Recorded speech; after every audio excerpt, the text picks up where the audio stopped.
सभी दर्शकों का स्वागत। जयपुर डायलॉग के दूसरे दिन के पहले सत्र में आप सबका स्वागत है। आज का विषय बड़ा महत्वपूर्ण है, इस्लामी बर्बरियत का इतिहास। इस विषय पर बड़ी गहन चर्चा के लिए हमारे साथ श्री नीरज अत्री जी, श्री संजय दीक्षित जी और सोनाम धन्य पुष्पेंद्र जी उपस्थित हैं। मैं तीनों मित्रों का स्वागत करता हूं। इस विषय के प्रस्तावना के रूप में थोड़ी सी भूमिका मैं आपसे बात करना चाहूंगा। 1947 में जब पूज्य मातृभूमि का विभाजन हुआ, उसके बाद से हमने 4-5 बड़े युद्ध लड़े। 1962 के युद्ध के बारे में ये सरकारी आंकड़ा है कि 1383 मृत हुए, 1047 घायल हुए, 1696 लापता हुए और 400 युद्धबंदी हुए। 1965 के युद्ध में 2862 मृत हुए, 8617 घायल हुए। 1971 के युद्ध में 3900 जवान बलिदान हुए, 10,000 घायल हुए। कारगिल के युद्ध में 500 सैनिक मारे गए। इन सारे युद्धों में सैनिक लड़े, नागरिक इसकी चपेट में कहीं इधर उधर इक्का दुक्का आ गए हों, मगर इनका इससे कोई संबंध नहीं था। अब प्राचीन युद्धों की बात की जाए, 1301 में अलाउद्दीन ने रणथंभौर पर आक्रमण किया। राव हमीरदेव वीरगति को प्राप्त हुए, हजारों स्त्रियों ने जौहर किया। 1303 में अलाउद्दीन खिलजी ने चित्तौड़ पर आक्रमण किया, योद्धा वीरगति को प्राप्त हुए। शीतल देव जी की पत्नी के साथ 1600 स्त्रियों ने जौहर किया। 1534 में गुजरात के बादशाह ने चित्तौड़ पर आक्रमण किया। राजमाता कर्णवती 13,000 स्त्रियों, आचार्यों, ब्राह्मणों के साथ जौहर कर गईं। फिरोज शाह तुगलक ने रावल दूदा पर आक्रमण किया, त्रिलोकसी भाटी सरदार मारे गए, जौहर हुआ। अकबर ने चित्तौड़ पर आक्रमण किया, जयमल फत्ता बलिदान हुए। फत्ता सिसोदिया की पत्नी फूल कुंवर 700 रानियों के साथ बलिदान हुई। जैसलमेर में जौहर हुए, गागरोल में जौहर हुए।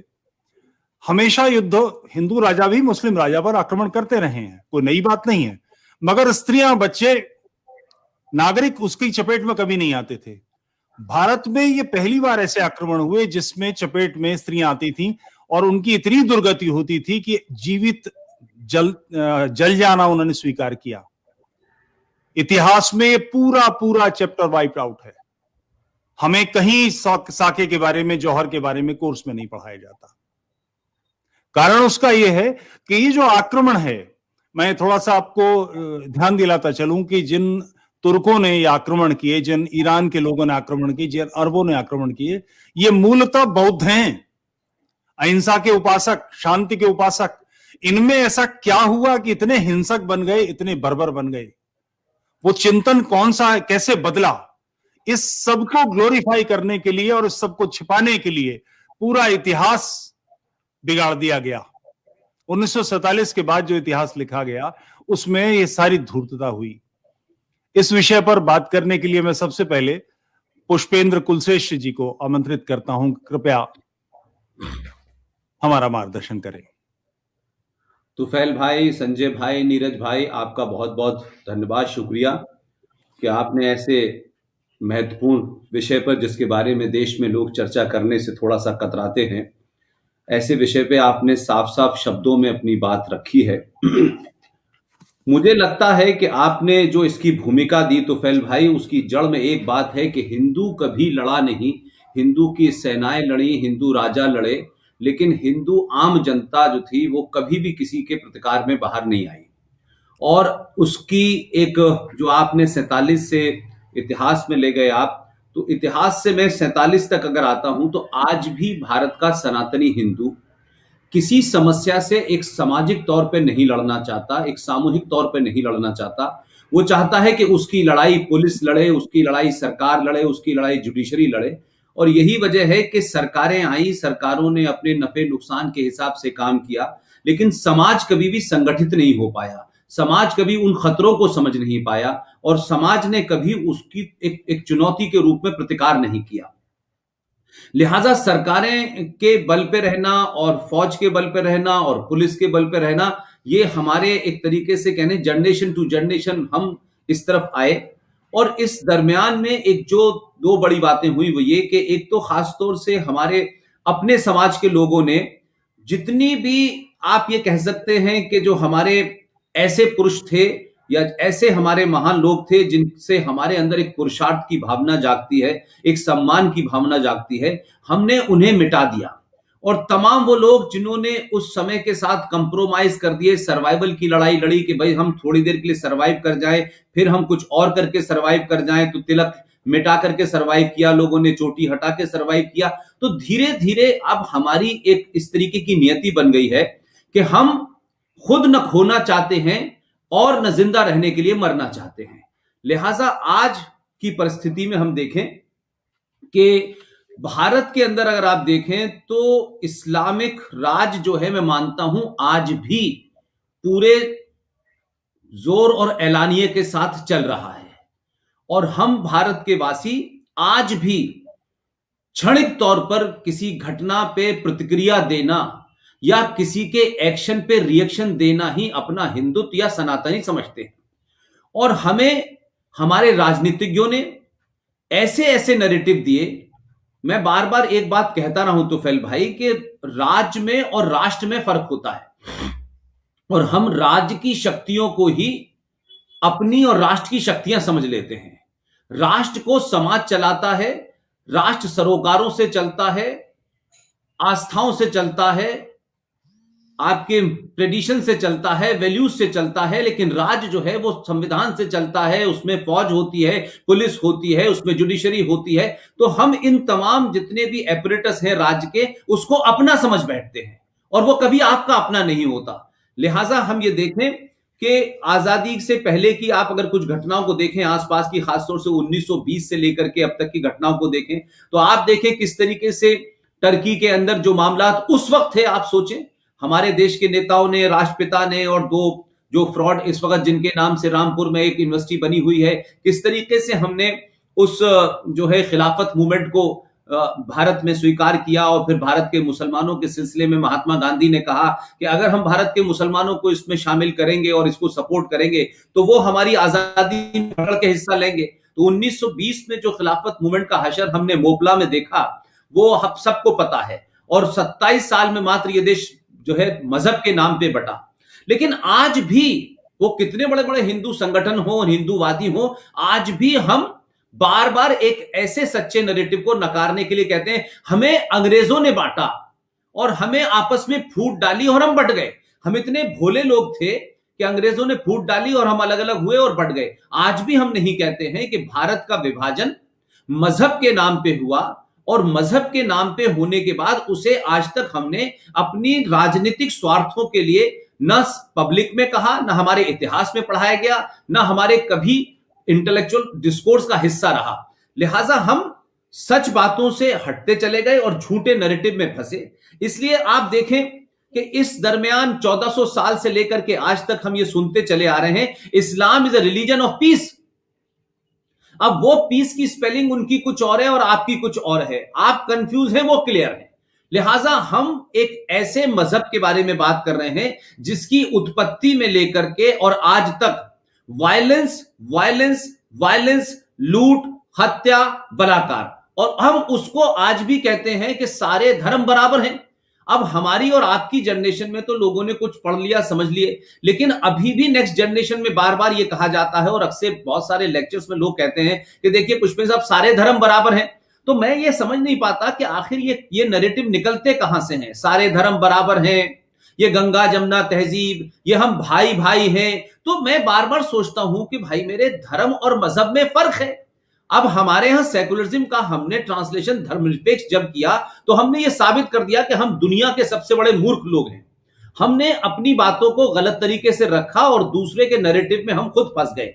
उन लोगों को तो पता था कि उनका मजहब क्या है, वो ये जानते थे कि भाई अबू बकर कौन है, वो ये जानते थे कि प्रॉफिट मोहम्मद के दामाद को किसने मारा, उनकी बेटी को किसने मारा, उनके नवासों को किसने मारा, और शाम की गलियों में नेजों पे उनके गर्दनों को लेकर के किसने उनकी औरतों को नंगा करके घुमाया। ये सब कुछ इतिहास आपके पास है, लेकिन हिंदुस्तान का सनातनी हिंदू जो है वो एक गफलत में रहना चाहता है, वो लड़ना नहीं चाहता, इसलिए अलग अलग तर्कों से उस लड़ाई से बचने के लिए, अपनी कायरता को छुपाने के लिए उसके ऊपर एक आदर्श की चादर ओढ़ लेता है कि देखिए साहब पूरे विश्व हमारा घर है, हम तो विश्व कुटुंब की बात करते हैं, हम तो सबकी भलाई की बात करते हैं। अरे विश्व कुटुंब की जब बात करोगे जब अपना घर सुरक्षित होगा, घर आपका लुट गया है, बेटी बेटा उठा के ले गए हैं और आप विश्व की बात कर रहे हैं। सिर्फ इसलिए बड़े बड़े आदर्शों को बना लेने से आप आदर्शवादी नहीं होते, आप महान नहीं होते। अगर आपने कोई आदर्श बनाया है तो उस आदर्श को प्राप्त करने की अगर आप में शक्ति नहीं है तो आप खोखली बात करके अपनी अपनी आने वाली नस्लों को झुठला रहे हैं।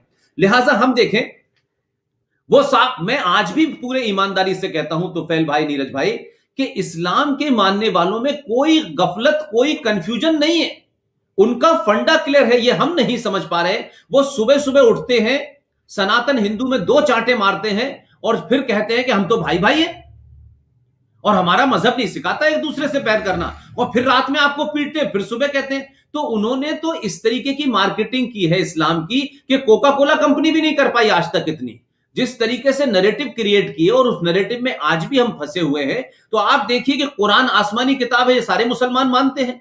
आप सब जानते हैं कि कुरान शरीफ में सूरा नंबर 9 आयत नंबर 5 123, 23, 37, 111, 58, 29, 14, 28 ये क्या कहती हैं? साफ साफ लिखा है, हम पढ़ना नहीं चाहते। तो सनातनी ना तो गीता पढ़ता है, ना रामायण पढ़ता है, ना शास्त्र पढ़ता है, ना उपनिषद पढ़ता है, ना कुरान पढ़ता है, और जो भी कोई कुछ बता देता है उसके हिसाब से वो चलने लगता है। तो आज की हम स्थिति में देखें कि आप सोचें कि हमारे यहां, आप सोचिए कि अल बगदादी, आज जो अल बगदादी कर रहा है वो असली इस्लाम है, जो अबू बकर से शुरू हुआ था और अल बगदादी तक आया, जो हजरत आयशा जिन्हें कहा जाता है, जो मोहम्मद साहब की तीसरी बीवी थी, आयशा से लेकर के आसिया अंद्राबी तक सेम सिस्टम चला रहा है। आप देखिए मोहम्मद बिन कासिम से लेके और कासिम रिजवी तक कोई कंफ्यूजन नहीं है। कंफ्यूजन हमारे अंदर है, हमारे पूर्वजों ने, हमारे लीडर ने, हमारे धर्माचार्यों ने, हमारे संगठनों ने आज भी हमें मूर्ख बनाए रखने की कोशिश की है।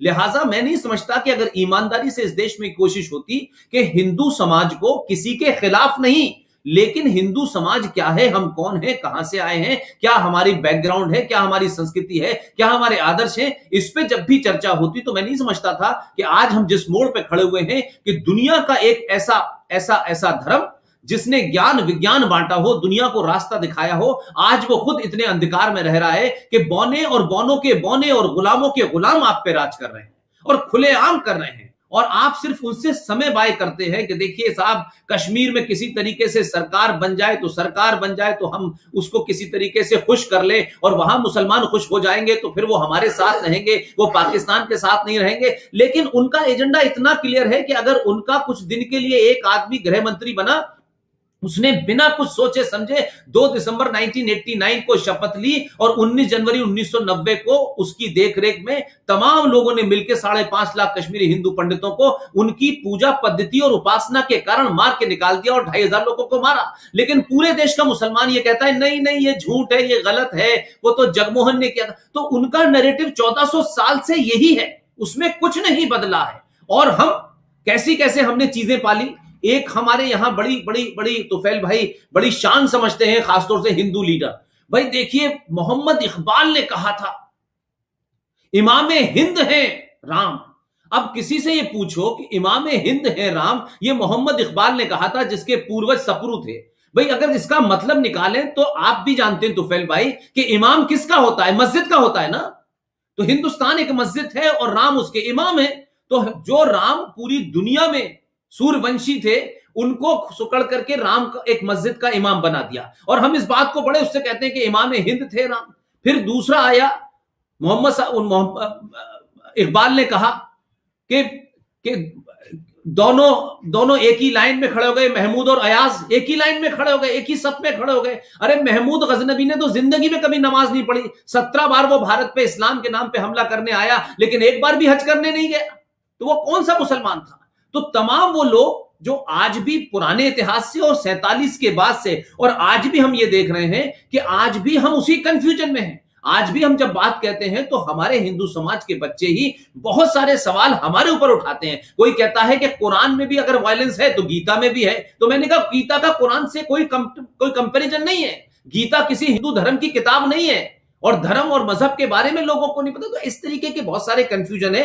लिहाजा मुझे लगता है कि कोर्ट के द्वारा कुछ फैसलों पे भी हम मानने को तैयार नहीं होते। कुरान तो हम छूते भी नहीं है, पढ़ते भी नहीं है, देखते भी नहीं है, और जो मुसलमान हमको बहलाता है। इसलिए आज हम एक नई नई बीमारियों से ग्रस्त हो गए हैं, लैंड जिहाद से ग्रस्त हैं, लव जिहाद से ग्रस्त हैं, तमाम ऐसी बातों से ग्रस्त हैं। इसलिए 5% रह जग होने वाला मुसलमान, उसको भाईचारा लगता है, गंगा जमुना तहजीब लगती है। तब वो बात एपीजे अब्दुल कलाम की करता है, तब वो बिस्मिल्लाह खां की बात करता है। 15% में वो रामपुर हो जाता है, और 40 और 50% में वो कश्मीर और केरला और कर्नाटक बना देता है। तो कंफ्यूजन हमारे अंदर है। लिहाजा इस्लाम की बर्बरता को जिस खूबसूरती से 1400 साल से मार्केटिंग करके बेचा गया है, जगह जगह बेचा गया है, उसकी मुकाबला अभी मल्टीनेशनल कंपनीज भी नहीं कर पा रही हैं। फ्रांस में क्या हो रहा है, अमेरिका में क्या हो रहा है, इंग्लैंड में क्या हो रहा है, ऑस्ट्रेलिया में क्या हो रहा है, कर्नाटक में क्या हो रहा है, दिल्ली में क्या हो रहा है, अलीगढ़, रामपुर, मुरादाबाद में क्या हुआ। लेकिन आज तक एक कोई सच्चा ईमानदार मुसलमान नहीं मिला जो बार बार कुरान का हवाला देता हो कि एक इंसान का कत्ल इंसानियत का कत्ल है। भाई ना इंसान मिल रहा, ना इंसानियत मिल रही, पूरी दुनिया में हैवानियत फैला रखी है। उसके बावजूद भी ये मार्केटिंग चल रही है, और आज भी दुनिया का सबसे पुरानी संस्कृति और सभ्यता के मानने वाले लोग उस नरेटिव में फंसे हुए हैं। ये मेरा ओपनिंग रिमार्क है। तो फिर भाई पुष्पेंद्र जी, आपने इस्लाम की जो मानसिकता है और वो जो काम कर रहे हैं उस पर अच्छा प्रकाश डाला। हमारा आज का विषय इस्लामी बर्बरियत का सामान्यीकरण, इतिहास का मखौल कि इतिहास की पुस्तकों में, इतिहास लेखन में, और इतिहास का जो फर्स्ट ड्राफ्ट है वो पत्रकारिता है, उसमें जो बदलाव आ रहा है, और जो इस्लाम की चीजों को साफ बताने की जगह शक्लें बदल के हम बता रहे हैं, हमारा फोकस उस पर रहना चाहिए। मैं नीरज अत्री जी आपसे निवेदन करूंगा कि अपना वक्तव्य दें। नीरज जी, अपना माइक खोलिए। नीरज जी, आपका माइक बंद है। जी, सुन पा रहे हैं? Please please please. जी, सबसे पहले तो तुफैल जी, पुष्पेंद्र जी, संजय जी और जितने दर्शक देख रहे हैं सबको मेरा प्रणाम। और पुष्पेंद्र जी ने बड़ी सुंदरता से बताया कि असलियत क्या है और उसको कैसे पेश किया जाता है। और मैं एक बड़ी इंटरेस्टिंग चीज लगी जो पुष्पेंद्र जी कह रहे हैं कि इन्होंने मल्टीनेशनल कंपनीज को भी अपनी मार्केटिंग स्ट्रेटेजी से फेल कर दिया है। अब वो इस्लाम के अंदर इनहेरेंट है कि उन्होंने युद्ध के जितने तरीके हम सबको यूज करना जानते हैं, और आज क्योंकि ये साइकोलॉजिकल लेवल पे वॉर चल रही है तो उन्होंने इसमें भी अपनी एक्सपर्टीज बहुत हाई लेवल तक होन कर लें, जैसे हम बोलते हैं होनिंग द स्किल्स, के उस लेवल तक पहुंच गए हैं। और क्योंकि मेरा थोड़ा सा काम एनसीईआरटी पुस्तकों पे रहा है तो मैं उनके माध्यम से शेयर करने की ट्राई करूंगा। सबसे पहले पुष्पेंद्र जी ने एक बहुत लंबी लिस्ट बनाई, आप बताइए आपको उन आयतों की जो आपको बताती है कि इस्लाम क्या करना चाहता है वास्तव में। और मैं अपने इस उदाहरण के लिए उनमें से केवल एक शेयर करना चाहता हूं। Sanjay ji, share screen possible है ना? जी ठीक, बिल्कुल बिल्कुल पॉसिबल। जी जी जी, ये देखिए जी, ये एक वेबसाइट है तंजील.net करके। इसमें आपको संसार के जितने इस्लामिक स्कॉलर्स हुए हैं सभी भाषाओं में, उन सब के कुरान के ट्रांसलेशन मिल जाएंगे। और मैं आपके साथ ये एक आयत शेयर कर रहा हूं, सूरा नंबर 9 आयत नंबर 29। ट्रांसलेशन है फारूक खान नदवी की। अहले किताब में से जो लोग ना तो दिल से अल्लाह ही पर ईमान रखते हैं और ना रोजे आखिरत पर, और ना अल्लाह और उसके रसूल की हराम की हुई चीजों को हराम समझते हैं, और ना सच्चे दीन ही को इख्तियार करते हैं, उन लोगों से लड़े जाओ यहां तक कि वह लोग जलील होकर अपने हाथ से जिजिया दें। अब जिन लोगों को टर्मिनोलॉजी में थोड़ी सी प्रॉब्लम है, पहले दो वर्ड्स देख लें। अहले किताब, अहल यानी लोग, किताब सब जानते हैं कि पीपल ऑफ द बुक कहा जाता है इंग्लिश में इसे। और ये जो अगर हम कुरानिक या इस्लामिक टर्मिनोलॉजी देखें उसमें ये ईसाइयों के लिए और यहूदियों के लिए यूज किया जाता है अहले किताब। किताब को मानने वाले। हाँ जी, तो जो अब ये यहाँ पे क्लियरली कहा जा रहा है कि इनमें से जो कन्वर्ट नहीं हो रहे हैं तो तुम उनको जिम्मी बनाओगे कि वो जिजिया देने वाले हैं। जिजिया यानी वो एक टैक्स देंगे कि वो सेकंड क्लास सिटीजन होंगे एक इस्लामिक किंगडम में या इस्लामिक थियोक्रेसी में, और ये टैक्स उनको सिर्फ जलील करने के लिए है। तो एक तरह से एक फाइनेंशियल एक उनके ऊपर रिस्ट्रेंट है कि उनको कन्वर्ट करने का एक और तरीका है। अब इसमें हिंदुओं का नाम नहीं आता, मुशरिकों का नाम नहीं आता यहाँ पर, लेकिन जब हमारे देश में मुसलमान पहुंचे हैं तो उन्होंने यहां पर अपनी स्ट्रेटेजी को थोड़ा सा चेंज कर दिया। अब अगर हम अपनी किताबें देखें कि हमारे बच्चों को ये चीज कैसे पेश की जाती है, तो मैं आपके साथ वो शेयर करने की ट्राई करता हूं अभी। अगर हम किताब देखते हैं हमारे बच्चों को जो आज पढ़ाई जा रही है, ये किताबें लगी थी 2005-6 में जब यूपीए 1 आई थी। तो यूपीए 1 के टाइम पर ये किताबें जब इंट्रोड्यूस की गई थी तो उस समय ये कहा गया था कि हम जो पहले वाजपेयी सरकार ने इनमें जहर भरा है किताबों में, उसका डिटॉक्सिफिकेशन करने वाले हैं। और डिटॉक्सिफिकेशन यानी उनमें से वो जहर को निकालने वाले हैं। तो मैं आपके साथ ये शेयर करना चाहता हूं कि इसमें क्या किया गया है जहर निकालने के नाम पर, वो मैं आपके साथ एनसीईआरटी की किताब में से शेयर करने की ट्राई करता हूं जरा जी। ये है 12वीं क्लास की पेज नंबर 149। यहाँ पे टाइटल देखिए, भक्ति सूफी परंपराएं। सैद्धांतिक रूप से मुसलमान शासकों को, अब ये बात करें जब हमारे देश में मुसलमान शासन सल्तनत पीरियड आ चुका है, शासकों को उलमा के मार्गदर्शन पर चलना होता था। उलमा ने यह अपेक्षा की जाती थी कि वे शासन में शरिया का अमल सुनिश्चित करवाएंगे, किंतु उपमहाद्वीप में, अब ये वर्ड हमारे लिए बहुत इंपॉर्टेंट है, आप पूरी की पूरी हिस्ट्री की किताबें जो अभी लगी हुई उनमें देख लें, उनमें कहीं ये नहीं कहा जाता हमारे देश में, भारत में ये शब्द यूज नहीं किया जाता, उपमहाद्वीप द्वीप यूज किया जाता है, क्योंकि वो कहीं पर भी ये नहीं चाहते कि बच्चों को अपनापन लगे इन किताबों के साथ, कि भारत का कहीं भी महिमा मंडन हो जाए, वो नहीं चाहते। तो किस लेवल पर इन्होंने काम किया है वो आपको यहाँ पर इशारा मिलेगा, स्पेशली जो वो पुष्पेंद्र जी ने बोला कि मार्केटिंग में कितना फेल कर रहे हैं। किंतु उपमहाद्वीप में स्थिति जटिल थी क्योंकि बड़ी जनसंख्या इस्लाम धर्म को मानने वाली नहीं थी। इस संदर्भ में जिम्मी अर्थात संरक्षित श्रेणी का प्रादुर्भाव हुआ। अब ये शब्द देखिए, संरक्षित, इन्हें साइकोलॉजी की भाषा में वर्च्यू वर्ड्स कहा जाता है कि आपने अगर किसी चीज को अच्छा या पॉजिटिव दिखाना है तो उसके साथ आपको सकारात्मक या पॉजिटिव शब्द जोड़ने चाहिए। तो कुरान क्या कह रही है कि जलील होकर अपने हाथों से जिजिया दें, उसको कैसे सैनिटाइज किया जा रहा है, कैसे सामान्यकरण किया जा रहा है, उसका एग्जाम्पल देखिए। इस संदर्भ में जिम्मी अर्थात संरक्षित श्रेणी का प्रादुर्भाव हुआ। जिम्मी वे लोग थे जो उद्घटित धर्म ग्रंथ को मानने वाले थे, जैसे इस्लामी शासकों के क्षेत्र में रहने वाले यहूदी और ईसाई। ये लोग जिजिया नामक कर चुकाकर मुसलमान शासकों द्वारा संरक्षण दिए जाने के अधिकारी हो जाते थे। एक एक शब्द पे ध्यान दीजिए जो हमारे बच्चों को फीड किया जा रहा है। भारत में इसके अंदर हिंदुओं को भी शामिल कर लिया गया। इंग्लिश में कहा जाता है this was extended to Hindus as well. जैसा आप देखेंगे, मुगल शासक अपने आप को न केवल मुसलमानों का अपितु सारे समुदायों का बादशाह मानते थे। तो इस तरह से इतनी घटिया चीज का, जिजिया जैसी घटिया चीज 21वीं सदी में पढ़ाई जा रही है और उसे ऐसे सैनिटाइज करके प्रेजेंट कर रहे हैं कि ये तो एक संरक्षण दिया जा रहा था और उन्हें शामिल किया जा रहा था। अब इसकी जरा असलियत देखते हैं हम। असलियत के लिए मुझे आपको एक और डॉक्यूमेंट शेयर करना पड़ेगा। डॉक्यूमेंट शेयर करने से पहले मैं इसकी थोड़ी सी बैकग्राउंड दे देता हूं।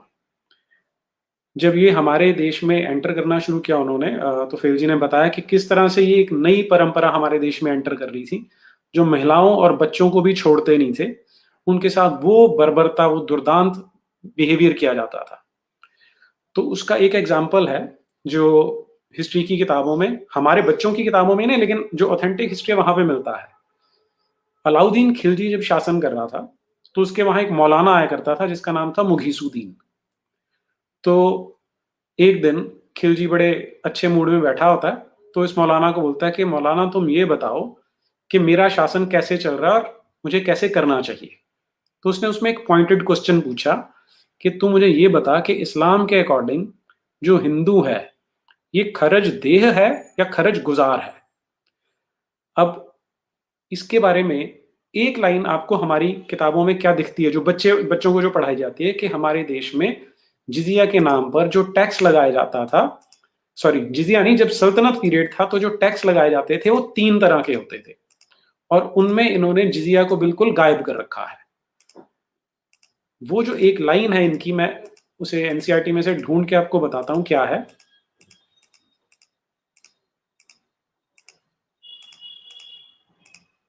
हाँ, ये है जी। There were 3 types of taxes on cultivation called kharaj and amounting to 50% of the peasants produce on cattle and on houses. अब यहां पर ये 7वीं क्लास के बच्चों को पढ़ाया जा रहा है कि 3 तरह के टैक्स थे, खरज, चरी और एक जो घरों पे टैक्स लगता था। तो यहाँ पे जिजिया इन्होंने बिल्कुल गायब कर दिया, वो बच्चों को पता ही नहीं चल रहा कि जिजिया सल्तनत पीरियड में लगा था या नहीं लगा था। तो उस कॉन्टेक्स्ट में आपको ये बता रहा हूं। तो जब इसने पूछा मुगीसुद्दीन से, मौलाना से, कि बताओ भाई अब खरज दे और खरज गुजार में क्या अंतर है। खरज दे है कि वो एक अपना टैक्स पे कर रहा है, खरज गुजार है कि वो सर्वाइव ही, उसको हम जिंदा इसलिए कंडीशन पे छोड़ रहे हैं कि वो खरज दे रहा है या जिजिया दे रहा है। तो वो बड़े गर्व से बोलता है कि अगर मैं जान की अमान पाऊं तो मैं आपको ये बताता हूं कि जो हिंदू है वो खरज गुजार है। और फिर आगे वो बताता है, इसके बारे में जो वर्डिंग है वो मैं आपको सुनाता हूं इसकी। इफ द ऑफिसर, जो जिजिया या खराज इकट्ठी करने जाता है, if the officer throws dirt into mouth of the Hindu, they must without reluctance open their mouths wide to receive it. कि अगर जो अधिकारी जा रहा है, जो मौलाना जा रहा है मांगने के लिए, वो उनका मुंह खोल के उसमें मिट्टी झोंकना चाहता है, मुंह में थूकना चाहता है, तो हिंदू को पूरी सबमिसिवनेस के साथ अपना मुंह खोलना है ताकि वो उसमें मिट्टी फेंक सके या उसमें थूक सके। और इसके लिए जो हमें जो आदेश मिलता है वो सीधा सीधा पैगंबर मोहम्मद से और कुरान से मिलता है। The glorification of Islam is a duty and contempt of the religion is when. God holds them इन, यहाँ पे अब ये इंग्लिश जो ट्रांसलेशन की है, ये 2 अंग्रेज ऑफिसर थे, इलियट एंड डॉसन, उनकी है, तो उन्होंने अल्लाह को गॉड बोल दिया है। तो यहाँ गॉड का अर्थ अल्लाह है, ये जो कुरान वाला गॉड है। Allah holds them in contempt for he says keep them under subjection, कि इनको कुचल के रखो, इनको जलील करके रखो। To keep the Hindus in abasement is specially a religious duty because they are the most inveterate age enemies of the prophet and because the prophet has commanded us to slay them, plunder them and make them captive, saying, convert them to Islam or kill them, enslave them and spoil their wealth and property. फिर वो बताता है कि इस्लाम में जो jurisprudence है उसके 4 schools of thought हैं, हनाफी, अनबाली, मलिकी, शफई। उनमें से केवल एक जो अबू हनीफा था जिसका हनफी चलता है, उसे छोड़कर बाकी सबका कहना है कि हिंदू को जीने का कोई राइट नहीं है, इन्हें मार देना चाहिए। तो जब से इन्होंने यहाँ आना शुरू किया था तो इन्हें यहाँ दिखा कि रेजिस्टेंस बहुत ज्यादा है, क्योंकि हमारे जो पूर्वज थे, जो क्षत्रिय थे, वो लड़ते रहे, हार नहीं मानी उन्होंने। तो इनको पछता कर, हार कर यहाँ पर जो हनाफी स्कूल है वो लगाना पड़ता था।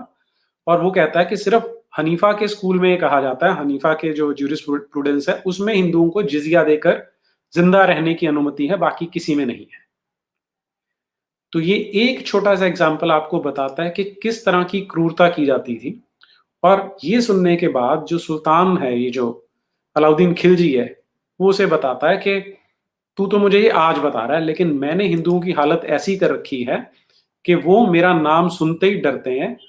और मैंने अपने अफसरों को स्पेशल हिदायत दे रखी है कि उनके पास सिर्फ इतना सा पैसा छोड़ो कि वो जिंदा रह सके, इससे ज्यादा इनके पास एक पैसा भी नहीं बचना चाहिए। अब अगर हम एक सेल्फ रिस्पेक्टिंग देश होते, एक सेल्फ रिस्पेक्टिंग नेशन होते, तो इस तरह का झूठ हमारी किताबों में नहीं होना चाहिए था। लेकिन दुर्भाग्य हमारा ये है कि पिछले 16 साल से ये झूठ हमारे बच्चों को पढ़ाया जा रहा है। और ये एक आपके सामने एग्जाम्पल है कि किस तरह से जिजिया को बिल्कुल नैरेटिव में से या तो हटा दिया जाता है, जैसे सल्तनत पीरियड में उसे हटा दिया, और जहां उसे दिखाया जा रहा है वहां पर भी उसको इतना सैनिटाइज, इतना उसको सामान्य करके दिखाया जा रहा है कि जब बच्चा बड़ा भी हो रहा है उसको टर्म तो पता है, लेकिन उसको उस टर्म का इंपोर्ट नहीं पता कि उसका एक्चुअल मीनिंग क्या रहा है और कितना अत्याचार हुआ है इस एक शब्द के नाम पर हमारे देश में। और कमाल की चीज आप ये देखिए कि आज अब आप किसी को अगर ये बताएंगे कि उसकी माँ का बलात्कार करके उसे पैदा किया गया था, तो उस आदमी में अगर थोड़ा सा भी गर्व होगा ना, थोड़ा सा भी अभिमान होगा, तो वो बदला लेने की कोशिश करेगा। लेकिन हमारे यहाँ जो ये आज बड़े भाई का कुर्ता और छोटे भाई का पजामा पहन के घूमते हैं, उन्हें इस नैरेटिव ने ये नहीं बताया कि तुम्हारी परदादी का, तुम्हारी परनानी का बलात्कार करके जिजिया के दम पे उनको कन्वर्ट किया गया था। अगर ऐसा हो जाता तो वो इस्लाम को छोड़ने के लिए सबसे पहले लोग होते और इस्लाम के खिलाफ सबसे पहले झंडा वो लेके खड़े हो जाते। लेकिन ये इनकी मार्केटिंग स्ट्रेटेजी का सक्सेस है और ये हमारी हिस्ट्री टेक्स्ट बुक्स के थ्रू ऐसे किया जा रहा है कि वो इसमें गर्व महसूस कर रहे हैं कि हम दाढ़ी में वो खिजाब लगा के इस्लाम का झंडा उठा के घूम रहे हैं, और उन्हें ये नहीं पता कि वो उन्हीं बलात्कारियों की फेवर कर रहे हैं जिन्होंने उन्हीं के पूर्वजों के बलात्कार करके उन्हें जबरदस्ती मुसलमान बनाया था। और इसमें अब वैसे तो बहुत सारे एस्पेक्ट्स और आते हैं, लेकिन मैं अभी यहाँ पर जो अपना ओपनिंग रिमार्क है मैं यहीं पे उसको सीमित रखता हूँ। तुफैल जी। धन्यवाद नीरज अत्री जी।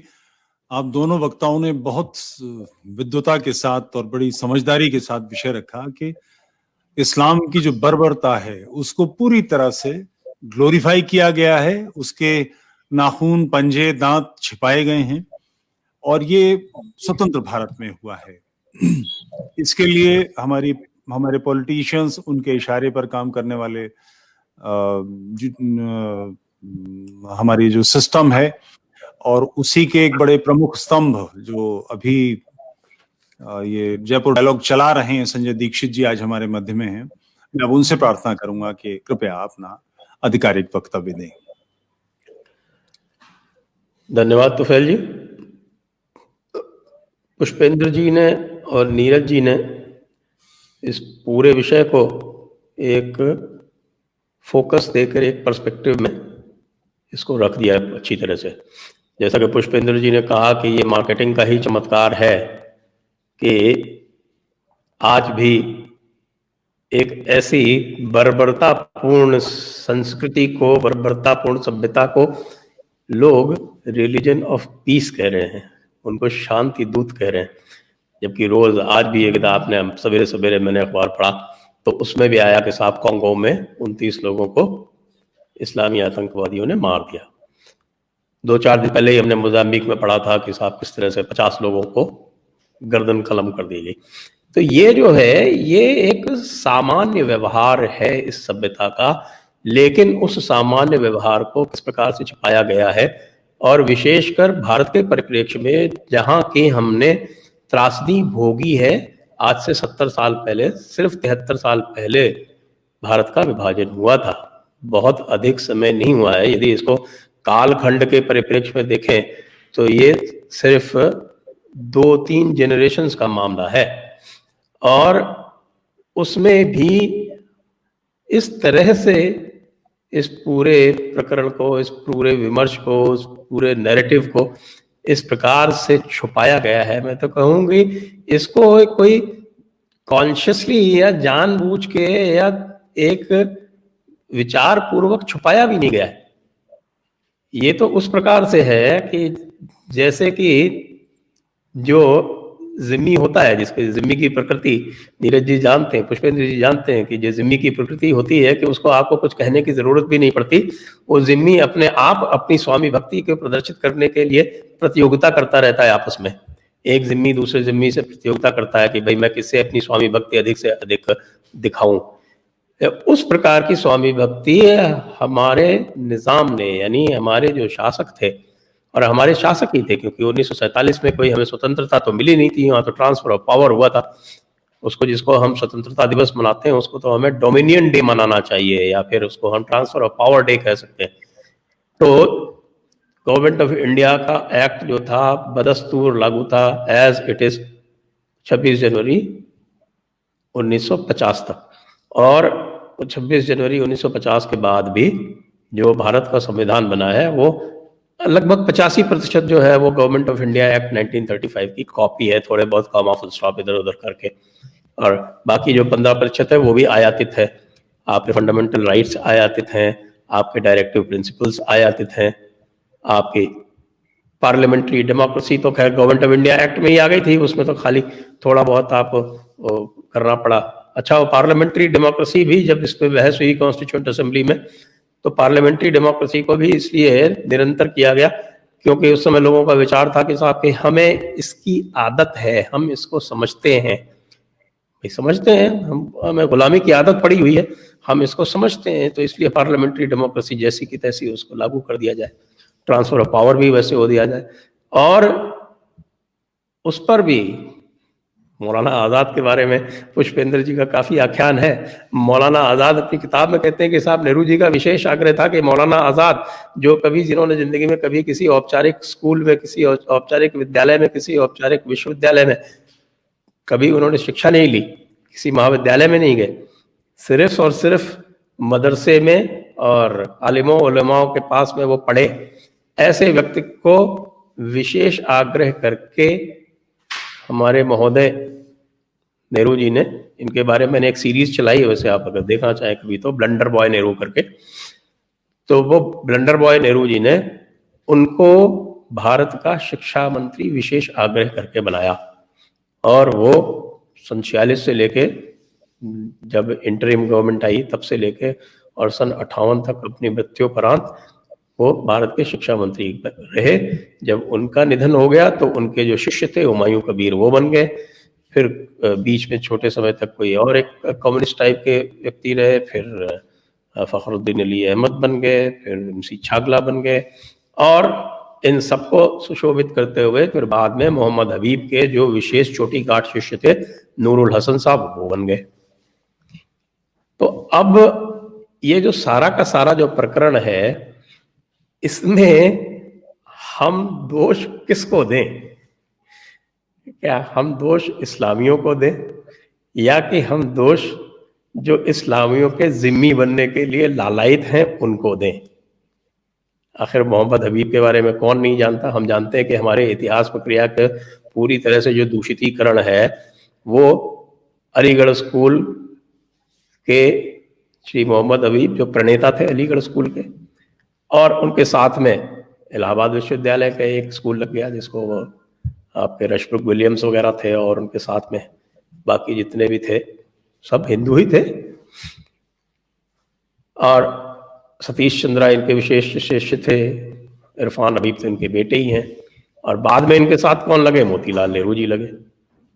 आपको शायद ध्यान नहीं हो कि मोहम्मद हबीब जो थे वो मोतीलाल जी नेहरू जी की एक बीच में एक नई पार्टी बनी थी, जब खिलाफत आंदोलन जब गांधी जी ने वापस ले लिया था तो उस समय इन्होंने एक नई पार्टी बना ली नाराज होके कि आपने ये खिलाफत आंदोलन वापस क्यों लिया। सोचिए, हम गांधी जी की भी आलोचना करते हैं खिलाफत आंदोलन में साथ देने के लिए, जब उन्होंने उसको वापस ले लिया तो मोतीलाल जी नेहरू उनसे एक कदम आगे चल के उनसे विरोध व्यक्त करते हुए एक अपनी नई पार्टी बना लेते हैं, उसका नाम रखते हैं खिलाफत स्वराज पार्टी, और उस खिलाफत स्वराज पार्टी में मोहम्मद हबीब साहब जाके उसके सदस्य बन जाते हैं, उसके बिहाफ पे, मतलब उससे द्वारा प्रायोजित होके यूनाइटेड प्रोविंसेस लेजिस्लेटिव काउंसिल के सदस्य बन जाते हैं।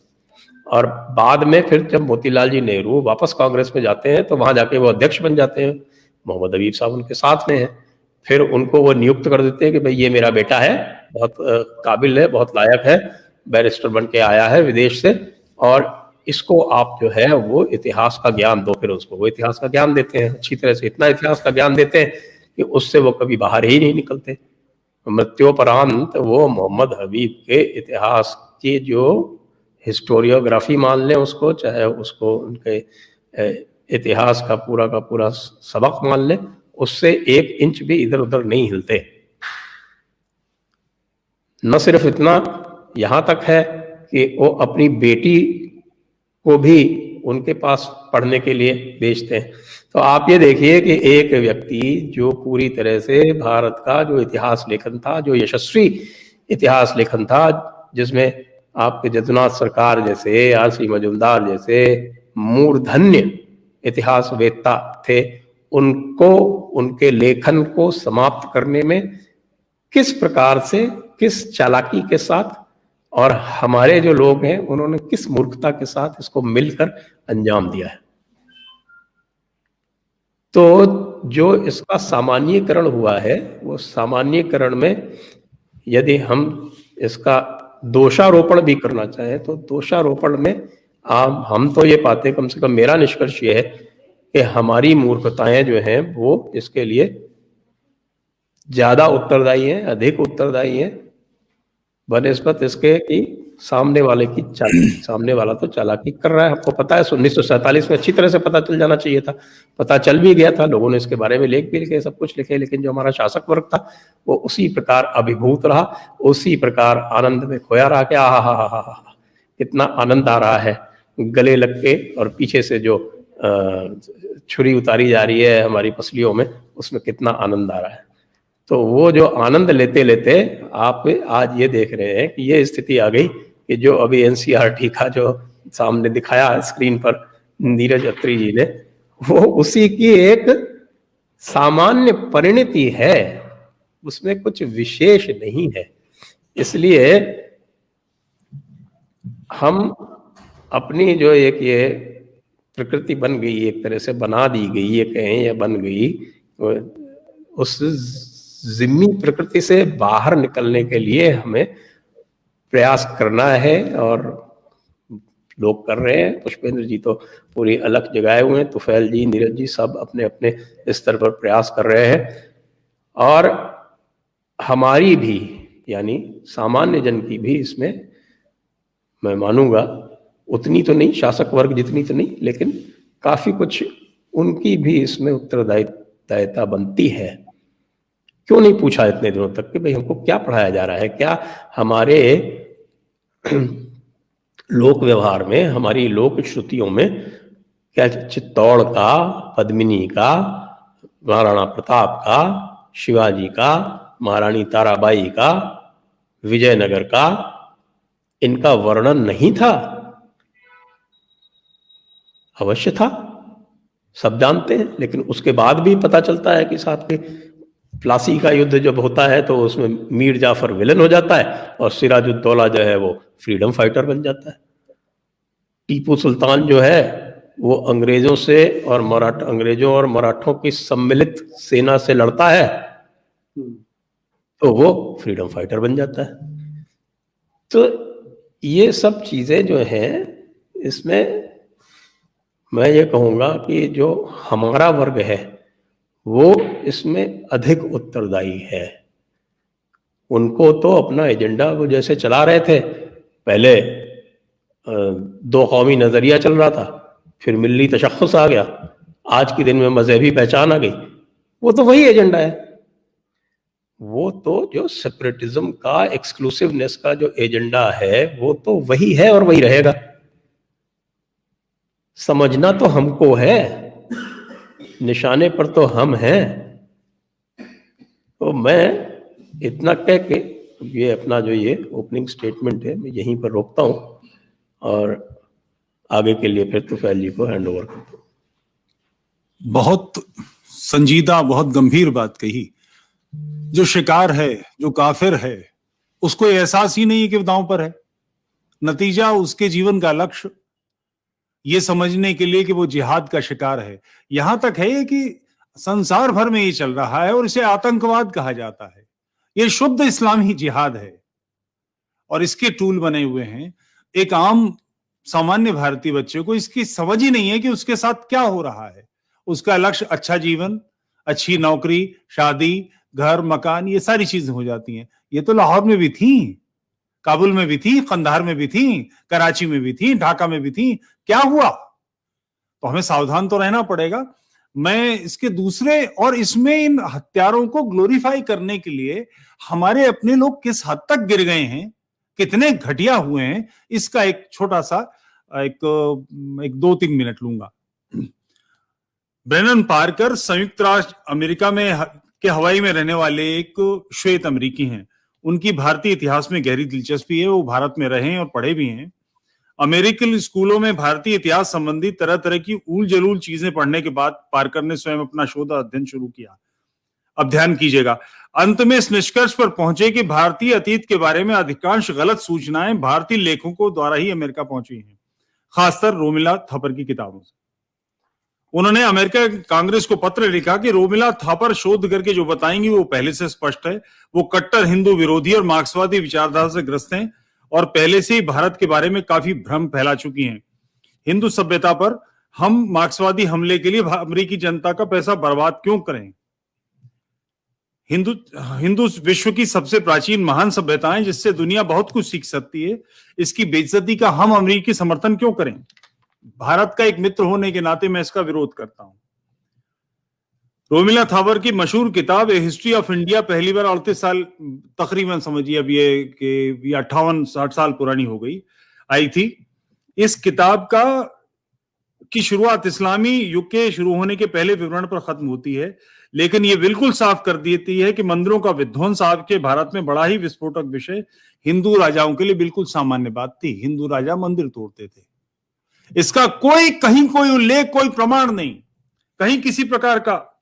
आखिर ये बात कहने के साथ इस सिलसिले में एक अगली बात, एक अमेरिकी अध्येता एवेट्स क्लेयर रोसेर ने भारत के मार्क्सवादी इतिहासकारों के साथ अपना हाल का अनुभव लिखा, जो आश्चर्यचकित करने वाला है। बार बार ये प्रचार सुनकर के हिंदू राजा भी मंदिर तोड़ा करते थे। रोसेर ने इसके बारे में जानकारी प्राप्त करने की कोशिश की। इसके लिए वो कई सुनामधन्य मार्क्सवादी इतिहासकारों से मिली, जिनके हवाले से प्रचार सन 1969 से चलता रहा है। उनकी हैरत की सीमा नहीं रही जब उन्होंने देखा कि इतनी गंभीर प्रस्तावना के प्रामाणिकता के बारे में हर मार्क्सवादी इतिहासकार किसी दूसरे का हवाला देकर कन्नी काट जाता है।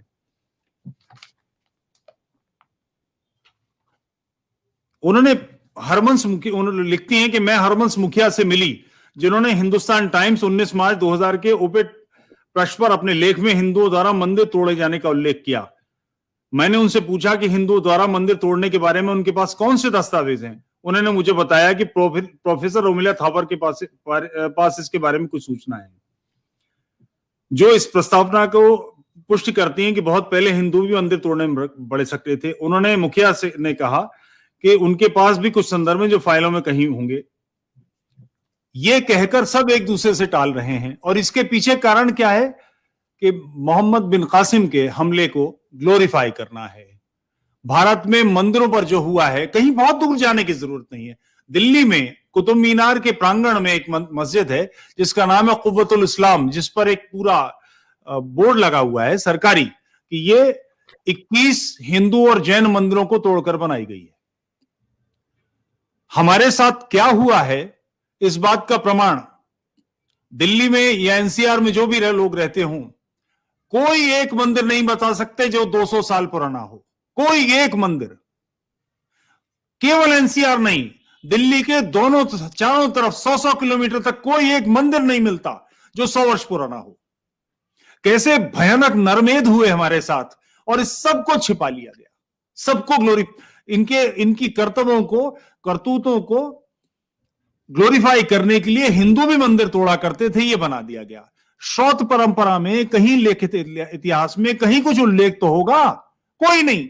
उसको पढ़ लीजिए, वो कह रहा है कि उसको पढ़ लीजिए, वो कह रहा है उसको पढ़ लीजिए, और इस्लामियों की बर्बरता को छिपाने के लिए हर प्रकार से ये दुष्कर्म हुए। बेसिकली ये एक विचारधारा की लड़ाई है जो लगातार चल रही है, कोई नई चीज नहीं है। 1400 वर्ष से हो रहा है। लोग कहते हैं कि जिस स्थान पर मस्जिद बनानी है वो जमीन खरीदी जानी चाहिए, उस पर कब्जा नहीं होना चाहिए, वहां कुछ किसी प्रकार का उत्पात नहीं होना चाहिए। मक्का से स्वयं मोहम्मद ने 360 मूर्तियां तोड़ के निकाली थी। मक्का की नमाज जायज नहीं है इस तर्क पर, मगर ये सब झूठ हमसे बोला जाता है। भारत भर में संपूर्ण क्षेत्र में अभी जो अफगानिस्तान में उन्होंने बुद्ध की मूर्तियां तोड़ी, कोई नई नहीं तोड़ी थी, वो पहले से ही खंडित थी, मगर वो लगातार ये काम कर रहे हैं। और हमारा बच्चा, हमारा भाई, हम स्वयं, हमको कुछ पता ही नहीं है कि हमारे साथ क्या हुआ है और क्या होने जा रहा है। लगातार ये कार्य चल रहा है। पुष्पेन जी, मैं आपसे फिर से आपके समक्ष आता हूं कि इस विषय पर अपना वक्तव्य दें। देखिए तुफैल भाई, संजय भाई, नीरज भाई, मैं इस नतीजे पे पहुंचा हूं कि आप सब जानते हैं कि मैं कहाँ पैदा हुआ और कहाँ पढ़ा, लेकिन मैं आज भी ये देखता हूं, जो बात आपने कही और बहुत वाज़ेह तौर पे कही, कि हमारे यहाँ आज भी जो है हमको उसी का ढोल सुनाया जा रहा है। लेकिन एक बात हमारे अंदर भी कमी है, या जिनको हम दानिश्वर कहते हैं, बुद्धिजीवी कहते हैं। मैंने कहा कि हमारे देश में ज्यादातर बुद्धिजीवी जो हैं वो सरकारी ही पैदा हुए, और सरकार ने जिसको पद्मश्री दे दिया वो बुद्धिजीवी हो गया, और जिसको नहीं मिला वो बेचारा बुद्धिजीवी नहीं हो पाया। अब वो बुद्धिजीवी होने की दौड़ में लगा हुआ है कि पद्मश्री जब तक नहीं मिलेगा वो बुद्धिजीवी नहीं कहलाएगा। तो जिसको कहते हैं कि समाज में चेतना जगाने के लिए कुछ लोगों ने बिना सत्ता में पद मिले, बिना सत्ता की सहायता के बहुत लोगों को निकल के आना चाहिए था, जो आज नजर आते हैं, पहले नजर नहीं आते थे। और जब भी कोई राष्ट्रवाद की बात करता है या इस्लाम पे सवाल खड़ा करता है, तो उसको एक तरीके से दकियानूसी, कंजर्वेटिव, बहुत ही एक्सट्रीमिस्ट, इस किस्म के शब्दों से नवाजा जाता था। और जितनी भी किताबें अब तक लिखी गई, उन किताबों को या तो वो छपी नहीं, या छपी तो बहुत ही बुरी स्थिति में है, या उनके बारे में नहीं कहा गया। तो मैंने इस सिलसिले में एक कोशिश ये की कि आज तक मार्केट में जो स्थापित राइटर हैं, जो भी स्थापित राइटर हैं, उनकी किताबों को ही पढ़ा जाए और उसमें से मटेरियल निकाला जाए। अभी कुछ दिनों पहले मेरे पास एक किताब मुझे मिली, उस किताब का नाम है गांधी एंड अनार्की, और इस किताब के राइटर हैं सर सी शंकरन नायर। सर सी शंकरन नायर 1897 में कांग्रेस का अधिवेशन हुआ अमरावती में, और उसकी सदारत कर रहे थे, और यह किताब उन्होंने लिखी हुई है। यह किताब मार्केट में अवेलेबल है। और इस किताब के अंदर जो मुझे काम की चीज लगी, क्योंकि कभी कभी होता यह है कि हमारे जो सो कॉल्ड, जैसे मैं कोई राइट विंग नाम की कोई चीज नहीं मानता हूं, उन लोगों ने जो भी कुछ लिखा वो खुद ही लिखते हैं, खुद ही पढ़ते हैं, और दूसरों को काउंटर नहीं कर पाते। लिहाजा इस किताब के पेज नंबर 132 पर अपेंडिक्स 3 यह है, और इसका टॉपिक है मालाबार एगोनी। और इसकी राइटर कौन है, यानी किताब के राइटर सी शंकरन नायर हैं, जो हार्डकोर कांग्रेसी थे, कांग्रेस के अध्यक्ष रहे 1908 में, बाद में फिर मद्रास हाई कोर्ट के जज भी हो गए, और अमरावती अधिवेशन का उन्होंने सदारत की। और इस पेज 132 पे ये जो मालाबार एगोनी है, जिसको हम लोग मोपला के नाम से जानते हैं, उसके बारे में जो राइटअप लिखा है वो मैडम एनी बेसेंट ने लिखा है। Madam Annie Besant was president of Indian National Congress in 1917, और 1922 में उन्होंने खुद एक किताब लिखी है, फ्यूचर पॉलिटिक्स ऑफ इंडिया। ये राइटअप उन्होंने लिखा है, और इसमें किस तरीके से मुसलमानों ने मोपला में हजारों हिंदुओं की निशंस हत्या की, गांधी जी उस पर कुछ नहीं बोले, किसी किस्म की कोई प्रतिक्रिया नहीं दी, ये इन्होंने लिखा है।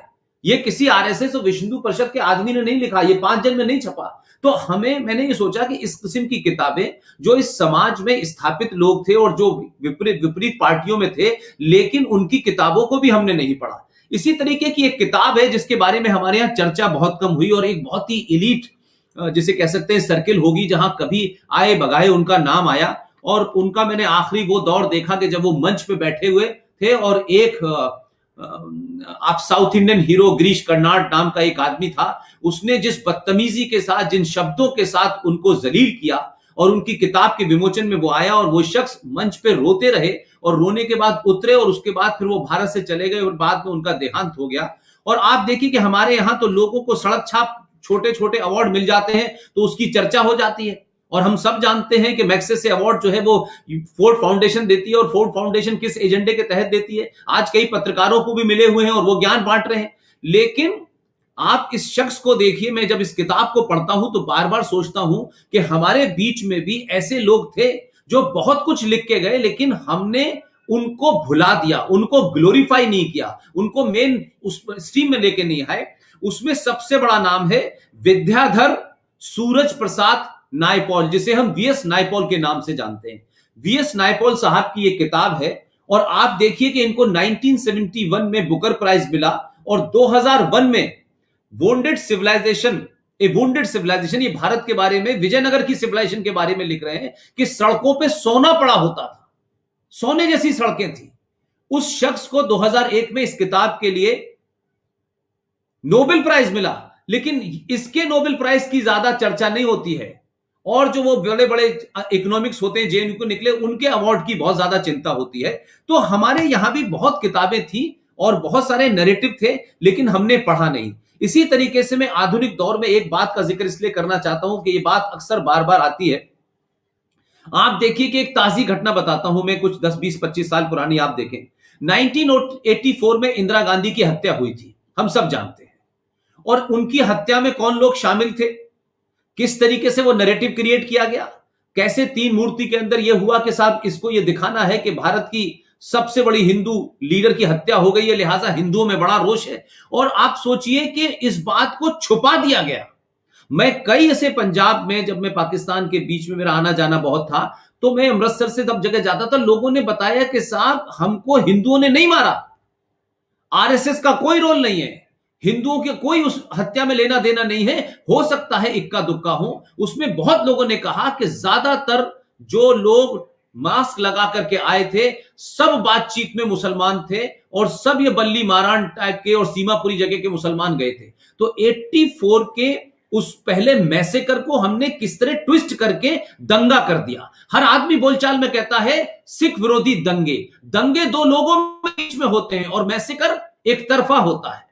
तो मैसेकर को, नरसंहार को हमने दंगों में कन्वर्ट किया और फिर उसको हिंदू सिख दंगा दिखाया। लेकिन जो शातिर और श्रूड लोग थे, जो इंटेलेक्चुअल लोग थे, जमीन पे कुछ लोगों ने काम किया। और इंटेलेक्चुअल लोगों ने क्या काम किया, एक किताब छापी गई एक ऐसे शख्स के जिसके नाना इस देश के राष्ट्रपति थे, पिताजी गवर्नर थे, कई बड़े बड़े मंत्रालयों में रहे, वो खुद विदेश मंत्री रहे और आज भी सुप्रीम कोर्ट में बहुत बड़े वकील हैं और बहुत पढ़े लिखे खानदान से आते हैं, ऑक्सफोर्ड से आते हैं। उनकी दोनों बहनों की शादी साउथ इंडियन ब्राह्मण परिवार में हुई है, ये उनके परिवार की बैकग्राउंड है। लेकिन वो जब ये किताब लिखते हैं, at home in India the restatement of Indian Muslim by Salman Khurshid, इस किताब को हमारी जनरेशन के लोग भी नहीं पढ़ते।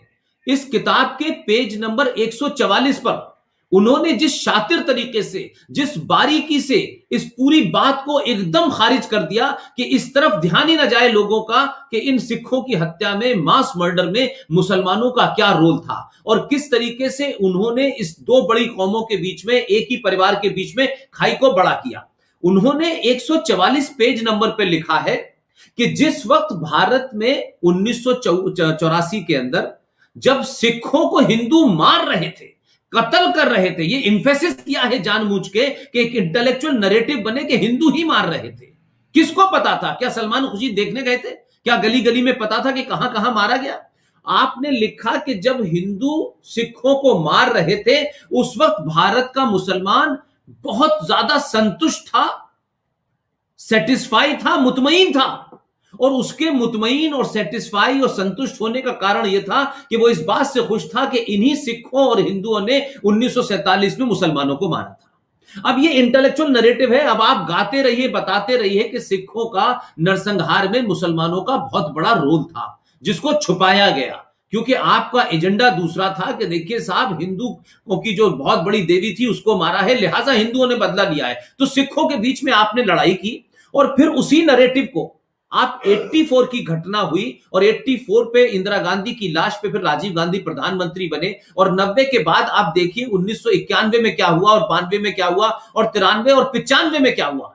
ये 4 घटनाएं मैं आपको ऐसी बताता हूं तो फैल भाई आप सोचिए जरा, इनकी क्रोनोलॉजी को समझिए। अगर आप 1991 में नरसिम्हा राव आए और मंदिर आंदोलन बहुत पीक पे था और उस मंदिर आंदोलन के पीक पे 1991 में भारत के अंदर एक जघन्य अपराध भी किया जिसमें हमारे और आप सबके साथी युवा वकील विष्णु जैन ने कोर्ट में केस कर रखा है। 1991 में बिना किसी देर किए हुए आनन फानन के अंदर एक कानून बना, प्लेसेस ऑफ वर्शिप एक्ट, और इस प्लेसेस ऑफ वर्शिप एक्ट को यह कह दिया गया कि 15 अगस्त 1947 में देश में जितने मंदिर तोड़े गए हैं, जितनी मस्जिदें टूटी हुई हैं, वो एज इट इज रहेंगी, उसमें स्टेटस को रहेगा, कुछ बदलाव नहीं होगा। इसको चैलेंज किया गया सुप्रीम कोर्ट में कि ये नहीं कर सकते। एक 91 में ये किया, 92 में जब मंदिर आंदोलन बिल्कुल पीक पे पहुंच गया, तो कांग्रेस ने बड़े इशारे के साथ जो शख्स 1888 के अंदर मक्का में पैदा हुआ, जिसकी मां मदीने की थी, जिसके पिताजी मक्का के थे, जिस खानदान का भारत से कोई संबंध नहीं था, वो शख्स 1888 में पैदा होने वाला 1902 में भारत आता है और भारत के अंदर भारत का पहला शिक्षा मंत्री बनता है। न स्कूल जाता है, न कॉलेज जाता है, न यूनिवर्सिटी जाता है। और उस दौर में जबकि राधा कृष्ण जैसे लोग मौजूद हो, राष्ट्रपति राजेंद्र प्रसाद जैसे काबिल लोग मौजूद हो, वो आता है और भारत का पहला शिक्षा मंत्री बनता है और 1958 में डेथ हो जाती है। लेकिन 1992 के अंदर होने की वजह से तत्कालिक तौर पे खटकर उसको फौरन आप भारत रत्न दे देते हैं। और फिर 1995 में एक जघन्य अपराध करके भारत की जमीनों पे, भारत की लैंड पे, भारत में मस्जिदों पे, कब्रों पे, ताजमहल पे आप वक्फ प्रॉपर्टी एक्ट लेके आते हैं। तो मेरा कहना यह है कि हमारे देश में आज भी हम चर्चा भले ही के, लेकिन 95 का कानून के हिसाब से भारत की धरती पे तीसरे नंबर का कब्जा, यानी पहला रेलवे, दूसरा डिफेंस, तीसरे नंबर का कब्जा इस देश में वक्फ बोर्ड का है। और आर्टिकल उनका सेक्शन 40 कहता है कि वो जिस जगह को वक्फ बोर्ड की प्रॉपर्टी घोषित कर देंगे, सुप्रीम कोर्ट उसकी सुनवाई नहीं करेगा। मेरे आपके घर पे कब्जा कर देंगे, सुप्रीम कोर्ट नहीं करेगा। अरबों खरबों की उनकी जमीन है। तो मैं ये कह रहा हूं कि हम ना पढ़ना चाहते हैं, हमारे बीच में भी हैं, और ना ही हमारे राजनीतिक और ना ही हमारे यहां हिंदू धर्म के ठेकेदार और हिंदुओं को संगठित करने के नाम पे जो हजारों दुकानें बनी हुई हैं, वो एजुकेट नहीं करना चाहते।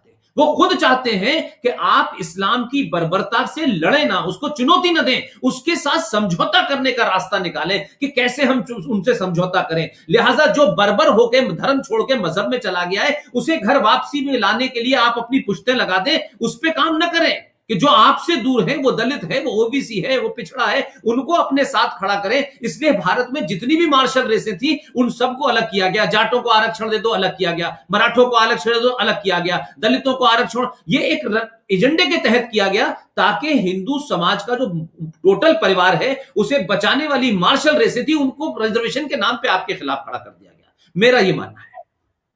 बहुत ही विद्वतापूर्ण वक्तव्य आपका।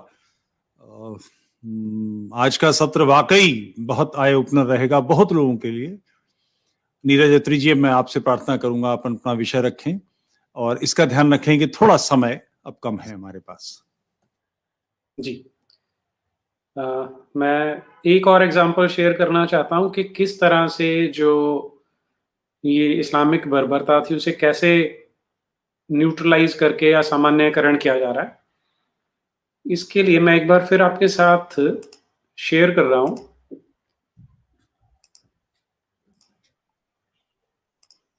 ये 12वीं क्लास की किताब है, पेज नंबर 234। आप केवल ये इतना सा देख लीजिए जो मैंने हाईलाइट किया हुआ है।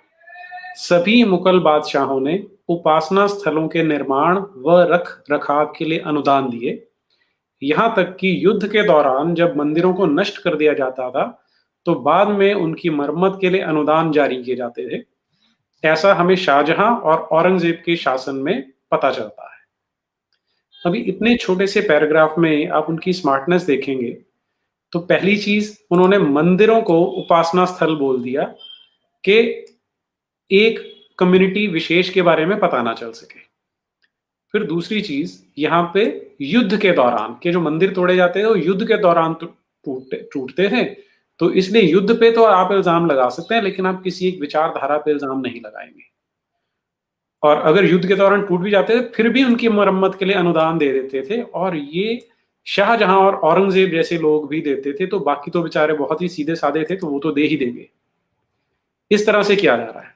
अब अगर आप, अच्छा, इसमें एक आजकल जो नया एक फैक्टर आया है, तो फेल जी, पुष्पेंद्र जी, संजय जी, के विदेशी यूनिवर्सिटियों के स्कॉलर यहाँ स्पेशल आते हैं और वो इस नैरेटिव को आगे बढ़ाते हैं।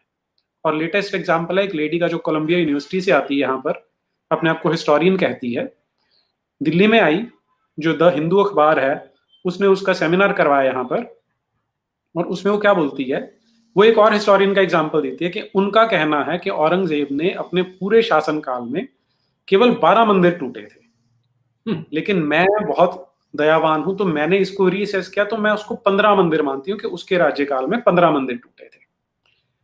अब मुगलों के समय में, जिसे आज हम अखबार शब्द बोलते हैं, वैसे तो हमें समाचार पत्र कहना चाहिए था, तो ये शब्द मुगल काल से ही चल के आता है।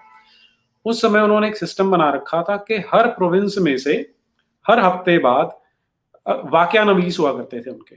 तो वाक्यानवीस रिकॉर्ड करता था कि इस हफ्ते में ये सारा कुछ हुआ है।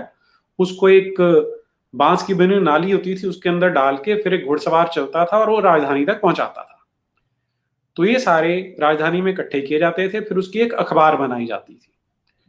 तो औरंगजेब के समय के जो अखबारात हैं उनमें पढ़ना शुरू करें आप। अगर वो अखबार, अब इससे ऑथेंटिक तो कोई सोर्स नहीं हो सकता जो उसी ने अपने समय में बनाया है। आप जब उसको पढ़ना शुरू करते हैं तो वो टेम्पल डिस्ट्रक्शन की बात करता है कि मैंने ये आदमी यहाँ भेजे, वो वहां जाते हैं, वहां पर उन्होंने मंदिर तोड़ना है। ये मैंने मरना में भेजे, ये मैंने जैसलमेर में भेजे तोड़ने के लिए, ये मैंने राजपुताना में भेजे, ये उड़ीसा में भेजे। सब जगह, वो सब जगह का रेफरेंस वहां पे आ रहा है। जो तो इंडिविजुअल मंदिर आते हैं आप उनको गिनना शुरू कर लीजिए। फिर कई जगह पे आता है मैनी टेम्पल्स वर डिस्ट्रॉयड। तो ये मैनी को अगर मैं छोड़ देता हूं, केवल सिर्फ उन्हीं टेम्पल्स को देखा जाए जिनके बारे में मेंशन किया गया है इंडिविजुअली, उनका नंबर आता है 307।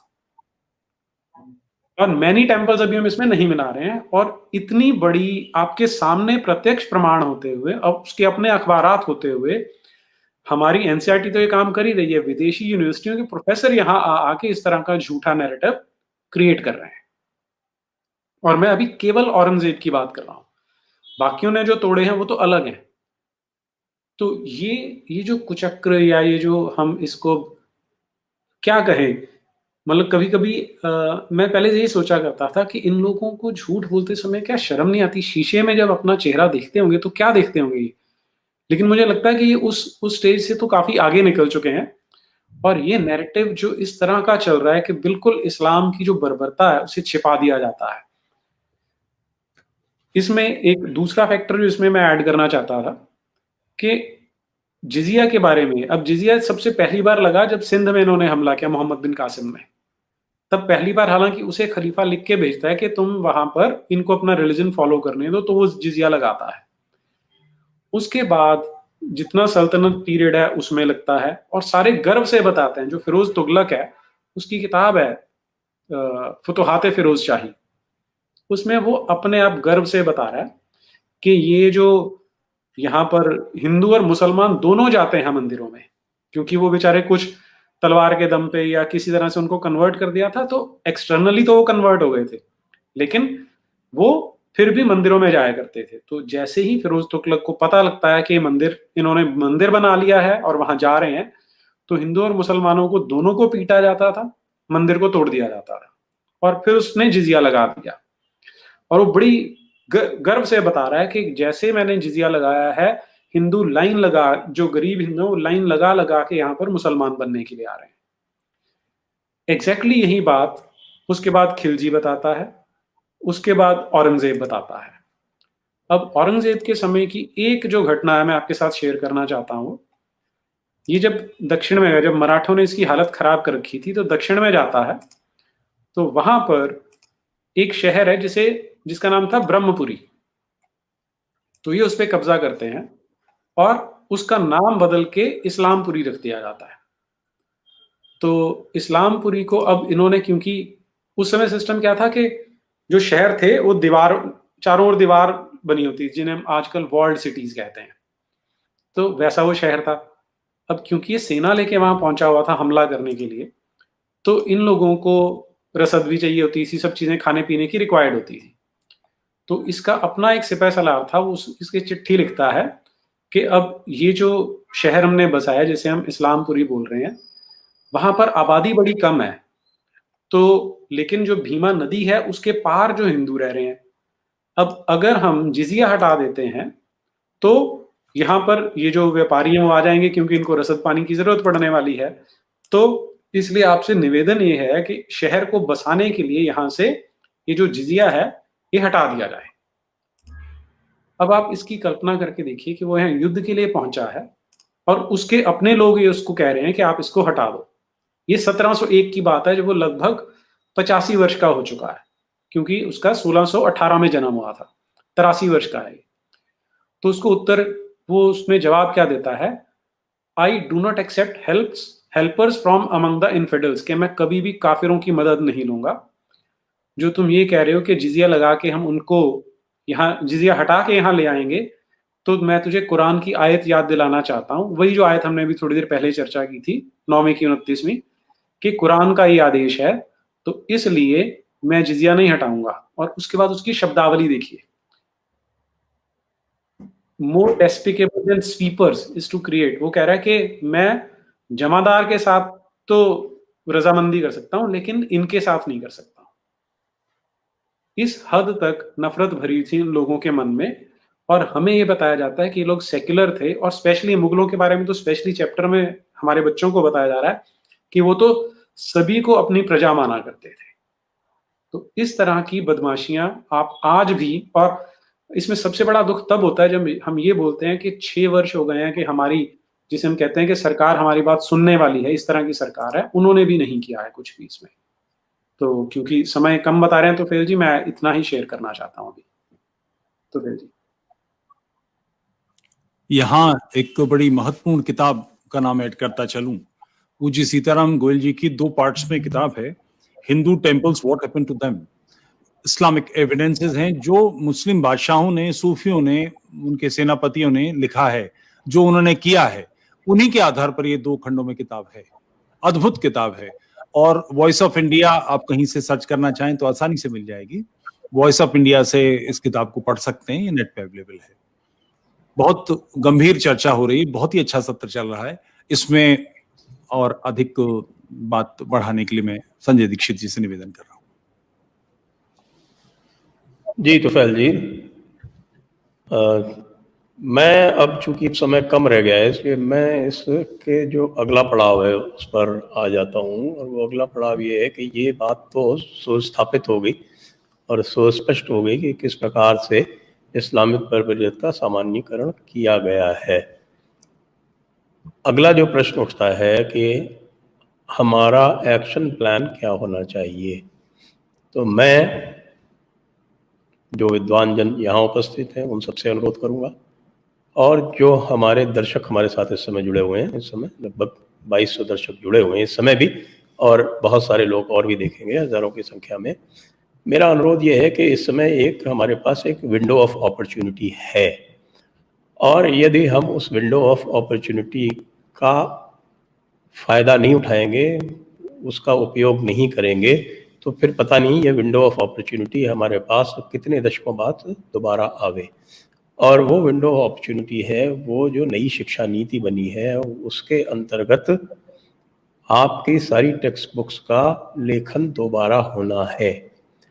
अब प्रश्न ये है कि हम किस प्रकार का दबाव बना सकते हैं कि उन टेक्स्ट बुक्स का लेखन जो है वो सही परिप्रेक्ष्य में हो। यदि हम उसी प्रकार से रह जाएंगे जैसे 2005-6 में हुआ कि अचानक ये कह दिया गया कि साहब सारी किताबें जहर बुझी हैं, उनको बदलना है, उनको बदल दिया गया, और एक शब्द कहीं से भी, जरा सी भी कोई प्रतिध्वनि नहीं आई। यहाँ तक कि जो सरकार थी जिसने उन नई टेक्स्ट बुक्स को लाया था, जिसमें बहुत कोई ऐसी बात नहीं थी, खाली जो मूर्खता की बातें थी वो उसमें से बदली गई थी। और 9वीं 10वीं की किताबों का तो मुझको मक्खन लाल जी ने उनका संपादन किया था, मैंने देखी थी उसमें, तो उसको एक सही परिप्रेक्ष्य में लाया गया था। तो उसको कह दिया जहर बुझी है, और उसको बदल के पूरी तरह से जो ये दिखा रहे हैं आपको स्क्रीन पे नीरज जी, उस प्रकार की पुस्तकें ले आई गई।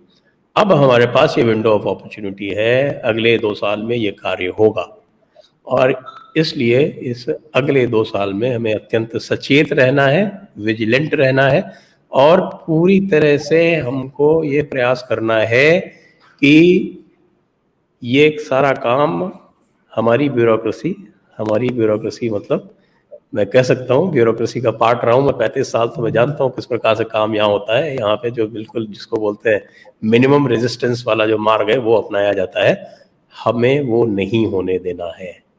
और इसका हमें नीति निर्धारण करना है, रणनीति बनानी है। ये हमारा आपका, जो हम ये 4 लोग यहाँ बैठे हैं, इनका काम है, और जनता का काम है पूरी तरह से इस पर दबाव बना के रखना है। ये एक्शन प्लान अगले 2-3 वर्ष तक हमें सतत प्रयास करके लागू करना है, तब जाके ये जो सामान्यीकरण हुआ है इसको हम कुछ हद तक पलट पाएंगे। इसी के साथ मैं तुफैल जी को देता हूँ कि वे आगे का सत्र जो सवाल जवाब वाला है वो ले लें। अब बहुत सारे दर्शक जुड़े हैं, इनके मन में कुछ प्रश्न होंगे। कुछ प्रश्नों को, क्योंकि 2:30 बजे तक हमें सत्र समाप्त करना है और अगला सत्र फिर आना है, कृपया प्रश्न पूछें।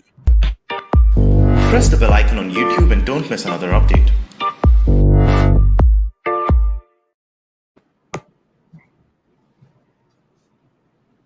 ये प्रश्न स्क्रीन पर है।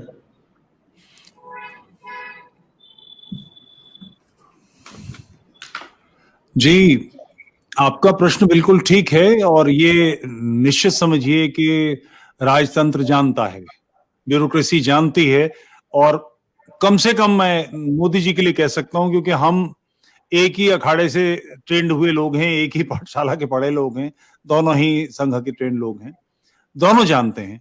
कठिनाई क्या है कि भारत में प्रजातंत्र है, मुसलमान इकट्ठा वोट डालता है, हर कॉन्स्टिट्यूंसी में 1 लाख, 1.5 लाख, 2 लाख मुसलमान वोट जहां पर है, सबकी लाट टपकती है कि ये वोट हमें अपने हाथ में लेना है, उसके खिलाफ नहीं जाना चाहते। और फिर एक प्रश्न आपसे भी, अभी भी दूसरी बार सरकार आई है, 32-33% वोट जो टोटल कास्ट हुए हैं उसके 32-33% वोट मिले हैं। क्या 70% से सरकार आई? सरकार भी तो आश्वस्त नहीं है, हम ही तो जिम्मेदार हैं। एक बहुत अच्छी बात जानकारी देता चलूं, उत्तर प्रदेश में बल्कि भारत के जो सर्वाधिक वोटों से जीतने के रिकॉर्ड हैं कुछ, उनमें से एक फूलन देवी के नाम का है जो जौनपुर से जीती थी। वोट देने वाले तो मैं आप थे, मुलायम सिंह ने टिकट दिया, मगर वोट किसने दिया? अब इन लोगों को लाके हम चाहते हैं कि हम देश में बदलाव कर लें, कहां से हो जाएगा? जातियों से ऊपर उठिए, धर्म की ध्वजा के साथ आइए, सब बदल जाएगा। अगला प्रश्न नीरज जी से है। इस्लाम में देश जी, इस्लाम में देश का कंसेप्ट नहीं है, उम्मा का कंसेप्ट है। तो फिर देशभक्त मुस्लिम कहाँ से आते हैं? कुल मिलाकर या तो मुस्लिम नहीं या देशभक्त नहीं। अच्छा, आपने ठीक कहा है जी। देखिए, जब हम मुस्लिम की बात करते हैं तो हम नॉर्मली आदमी के नाम से डिसाइड कर लेते हैं कि मुसलमान घर में पैदा हुआ इसलिए वो मुसलमान है। लेकिन कुरान की डेफिनेशन है कि मुसलमान हुआ जो कुरान के अकॉर्डिंग चलता है, तो उसके अकॉर्डिंग चलेगा तो देशभक्त नहीं हो सकता। तो जो आपको अच्छे मुसलमान मिलते हैं वो इसलिए कि उनकी आइडियोलॉजी अभी इस तरह की नहीं हुई है जो वो पैन इस्लामिज्म की फेवर में जा रही हो। अदरवाइज तो वो इसमें अल्लामा इकबाल का बड़ा एक फेमस स्टेटमेंट है कि I belong to 2 circles the center which are not concentric, कि वो देश को तो तब तक ही मानते हैं जब तक उनको जरूरत लगती है, अदरवाइज वो उम्मा को ही मानते हैं। और ये एक ओवर आर्चिंग नैरेटिव है उनका मुस्लिम ब्रदरहुड का, जिसपे बाबा साहब ने भी बड़े क्लियरली बोला है कि ये जो इस्लाम की ब्रदरहुड है वो मुसलमान से ब्रदरहुड है, उसका बाकियों से कोई लेना देना नहीं है। तो वो उम्मा ही है जो प्रायोरिटी पे आती है। जी। PKG, why Muslims don't raise voice against this? सबसे ज्यादा बर्बरियत तो उनके ही खिलाफ हुई आज भी, लेकिन पढ़ी लिखी भी कुछ नहीं बोलती। पुष्पेन जी, ये प्रश्न आपसे है। अच्छा, अब ये तो मैं पूछूंगा, मैं कोशिश करूंगा कि कपिल भाई कि मैं मुसलमानों से पूछूंगा कि आप क्यों नहीं बोलते हैं। भाई वो मुझे मिल ही रहे जो नहीं बोलते हैं। बात यह है कि जिन पे बर्बरियत होती है वो भी उसी फलसफे को मानते हैं। तो मसला ये नहीं है कि वो नहीं बोलते हैं और उनके यहाँ बोलने की इजाजत नहीं है। लेकिन आपके प्रश्न के माध्यम से एक बात कहना चाहता हूं जो तुफैल भाई ने जिस तरफ इशारा किया है। और देखिए कि आज समय नहीं है कि हम शब्दों को गोल मोल घुमा घुमा के बात कहें। तुफैल भाई ने बिल्कुल एकदम साफ सुथरी सपाट बात कही है और इस प्रोग्राम के माध्यम से हम सबकी कोशिश ये है कि तमाम सारी चर्चाएं हों, इंटेलेक्चुअल लेवल पे हों, लेकिन जमीन पे जो बात आपने कही कि पिछले 70 सालों से आपने दलित होकर के, यादव होकर के, ब्राह्मण होकर के, ठाकुर होकर के, बनिया होकर के, कायस्थ होकर के वोट दिया। आपने वोट कब दिया भारत को बचाने के लिए हिंदू होकर के? आप हिंदू हुए कब? और हिंदू है तो आपने सोचा ही नहीं। जब आपने हिंदू होकर बनने की सोची तो देखिए कि 2014 पैदा किया कि नहीं किया। और जब आपको अपने हिंदू होने का बोध हुआ, सनातनी होने का बोध हुआ, तो 2014 से बढ़ के आपने 303 सीट देके 2019 में मजबूत किया। आप सरकारों को यह एहसास दिलाइए कि आप हमसे हैं, हम आपसे नहीं हैं। जिस दिन सरकारों को यह बोध कर देंगे कि हमने वोट दिया है, हमारे एजेंडे से हटे तो हम हटा देंगे, सरकार वही करेगी जो आप चाहेंगे। लिहाजा अपने अंदर की कमियों को दूर कीजिए और सरकार पर, सेना पर, पुलिस पर उतना ही भरोसा कीजिए जो उनका काम है। राष्ट्र को बचाने के लिए अपने घर से बाहर निकलिए, सच्चाई का सामना कीजिए, अपना तेरा ऊंच नीच से बाहर निकलिए। आप देखिए कि सीमांचल जैसी जगह में, सीमांचल की जहां की पूरी भाषा अलग है, खान पान अलग है, वहां जाकर के हैदराबादी बिरयानी बिक गई, 5 एमएलए जीत के आ गए उनके। तो आप नहीं समझ रहे हैं। और आपने, आज भी मैं कहता हूं, एक एवरेज हिंदू को, तुफैल भाई, संजय भाई, एक एवरेज हिंदू नहीं जानता कि ये अल्पसंख्यक नाम का क्या फ्रॉड है। जब भी आप, वो अल्पसंख्यक मींस मुस्लिम, अल्पसंख्यक में 50,000 पारसी भी हैं, 1.5% सिख भी हैं, 1% जैन भी हैं, बौद्ध भी हैं, ईसाई भी हैं। हमारा नैरेटिव ही गलत है मेरे भाई। इसलिए ये लड़ाई जमीनी लेवल से पहले मानसिक लेवल पे ठीक लड़नी है। अपने वो जो मुसलमानों में कहते हैं कि नमाज पढ़ते वक्त सफेद सीधी कर लें। सफेद सीधी करने का मतलब ये नहीं होता है कि लाइन में सीधे खड़े हो जाए। सफेद सीधी करने का मतलब होता है you are going to perform something important, mentally prepare for that. Hindustan का हिंदू सनातनी अभी मानसिक रूप पे कंफ्यूज है, उसे सही नैरेटिव ही नहीं पता, वो गलत शब्दों का इस्तेमाल कर रहा है। लिहाजा जो आप बात कह रहे हैं कि अगर मुसलमानों को मारा गया, पीटा गया, लूटा गया, वो मुसलमान नहीं बोलते, तो ये मुसलमानों की समस्या, ये मेरी समस्या नहीं है। वो जाने, उनका घर जाने। मैं सनातन के किसी आदमी पे हाथ उठता है, मारा जाता है, मैं उससे चिंतित हूं। मुझे बाकी दुनिया का ठेका नहीं लेना है, मुझे अपने सनातन का ठेका लेना है। और इसमें कोई मुझे ये कहे कि मैं कम्युनल हूं, मैं बिगोटी हूं, जो कहना है इसको कहे, मुझे कोई फर्क नहीं पड़ता।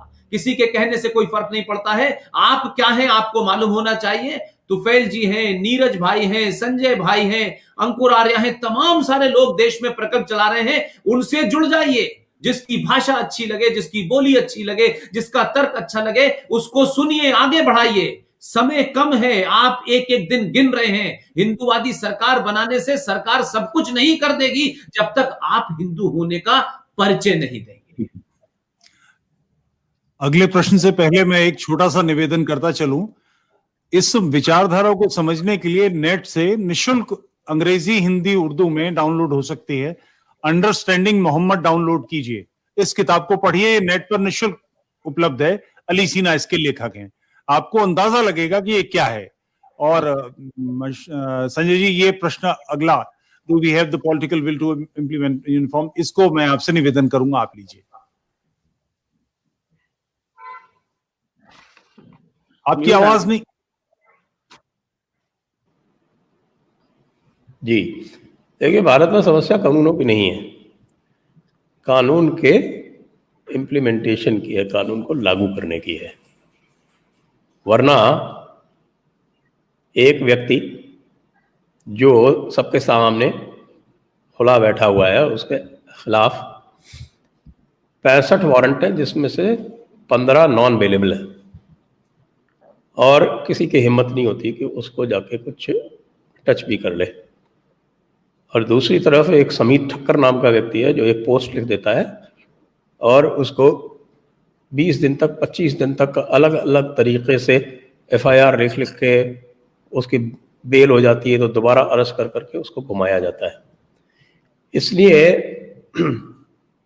जहाँ तक आपके यूनिफॉर्म सिविल कोड का प्रश्न है, तो जो एक विसंगति आज भी, जो शारदा एक्ट है, जिसको चाइल्ड मैरिज रिस्ट्रेंट एक्ट है, जिसका औपचारिक नाम 1927 का, उसमें, और शरीयत एक्ट है 1937 का, उसमें जो विसंगति है वो आज तक दूर नहीं की गई। उसके वजह से कोर्ट्स में कन्फ्यूजन होकर ये हो जाता है कि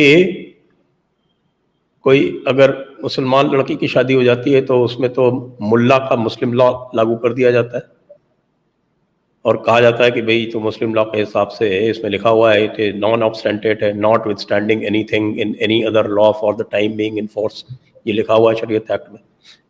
वो बाद का एक्ट है। चाइल्ड मैरिज रिस्ट्रेंट एक्ट पहले का एक्ट है। तो 73 साल में ये चाइल्ड मैरिज रिस्ट्रेंट एक्ट में ये शब्द नहीं लगा पाए कि this act will have an overriding effect on all other laws. उसके अलावा भी वो क्रिमिनल एक्ट है, उसमें पनिशमेंट है, और ये सिविल एक्ट है। ये नहीं अभी तक ये क्लैरिफाई कर पाई हमारी सरकार, हमारा निज़ाम ये नहीं क्लैरिफाई कर पाया कि जो क्रिमिनल एक्ट है वो सिविल एक्ट पे प्रिवेल करेगा। एज अ रिजल्ट जगह जगह पे कोर्ट्स फैसले दे रहे हैं कि जो मुसलमान बच्चियों की शादी है वो शरीयत एक्ट 1937 से गवर्न होगी। तो आप कल को यूनिफॉर्म सिविल कोड ले भी आएंगे तो वो लागू कैसे होगा, पहले इसके ऊपर विचार कर लें। वरना होगा ये कि आज भी जो आपका संख्या बल गांवों में जो लोग हैं उनके आधार पर थोड़ा बहुत संख्या बल का एक जो बैलेंस बना हुआ है ना, वो भी बिगड़ जाएगा, क्योंकि ये यूसीसी सिर्फ उनके ऊपर लागू होगा और जिनके खिलाफ नॉन बेलेबल वारंट भी एग्जीक्यूट नहीं होता उनके ऊपर लागू नहीं होगा। इसका ध्यान कर लें। तो खाली कानून कानून चिल्लाने से नहीं होगा, आपको अपनी शक्ति बढ़ानी पड़ेगी। उस शक्ति से आपको जो निज़ाम है, जो शासन है, उसके ऊपर दबाव बनाना पड़ेगा। मेरा एक आर्टिकल है, मैं इसमें लिंक दे दूंगा, जो कहता है कि uniform civil code is not one civil code. उसमें कॉन्स्टिट्यूएंट असेंबली में इसके बारे में चर्चा हुई थी, डॉक्टर अंबेडकर ने इसके बारे में पूरी विस्तृत चर्चा की थी। वो आप पढ़ लेंगे ना तो बिल्कुल सब कुछ समझ में आ जाएगा। अगला प्रश्न चेतन अग्रवाल जी का है। इस प्रश्न को अंतिम प्रश्न लेते हैं, फिर 2:30 बज गया है। नीरज अत्री जी, आप इस पर कुछ कहना चाहेंगे? जी, वो पूछ रहे हैं कि do you see Hindus coming out of the dhimmi attitude. ये आप पैनल डिस्कशन जो देख रहे हैं, एक तो यही आपके सामने है कि जिम्मी एटीट्यूड नहीं है और वो धीरे धीरे बाहर आ रहे हैं। और इसमें हम लोगों को एक चीज जो समझनी पड़ेगी वो ये है कि जो नैरेटिव सेट किया जाता है उसके पीछे एक साइकोलॉजिकल फोर्स होती है जो उसको एनफोर्स करने का काम करती है। वो एक बड़ा छोटा सा एक्सपेरिमेंट किया जाता है कई बार साइकोलॉजी में, कि स्क्रीन पे एक लाइन दिखाते हैं, फिर सामने दूसरी लाइन दिखाई जाती है, तो उससे पूछा जाता है कि दोनों लाइनें बराबर हैं, कौन सी बड़ी है कौन सी छोटी है। पहली बार उसे जो ठीक लगता है उसका आंसर दे देता है, और इसमें साइकोलॉजिस्ट ने ये निकाला कि लगभग 95% लोग बिल्कुल ठीक आंसर देते हैं। उसके सेकंड पार्ट में वो लोग क्या करते हैं, फिर उसके साथ 8 लोग अपने बिठा देते हैं जिनको पहले से बताया जाता है कि उन लोगों ने गलत आंसर देना है। तो जब वो 8 लोग गलत आंसर देते हैं तो ये जो पहले ठीक बोल रहा था वो भी फिर गलत आंसर देने लग जाता है। उसे अपने आप पे डाउट हो जाता है कि शायद मैं गलत हूँ। तो वही हमारे साथ हुआ है कि हम अंदर से जानते हैं कि हम ठीक हैं, वो नैरेटिव इतना बड़ा उन्होंने इम्पोज कर रखा था कि हम जानते हुए भी भटक जाते थे। तो ये जो संजय जी ने ये जो यहाँ पर शुरू किया है जो प्रकल्प है, पुष्पेंद्र जी जो अपनी ओजस्वी वाणी से बात करते हैं, वो इसी नैरेटिव को कैंसिल करके आप जो आम हिंदू को जिम्मी से बाहर निकालने का काम है वो कर रही है। वो उसमें समय कितना लगेगा वो हमारे ऊपर निर्भर करता है। तो अब इस सत्र के समापन की ओर बढ़ते हैं। मैं तीनों विद्वान वक्ताओं का बहुत आभार व्यक्त करता हूं। सभी श्रोताओं, सभी दर्शकों का बहुत बहुत धन्यवाद। प्रणाम स्वीकार। जय हिंद, वंदे मातरम। वंदे मातरम।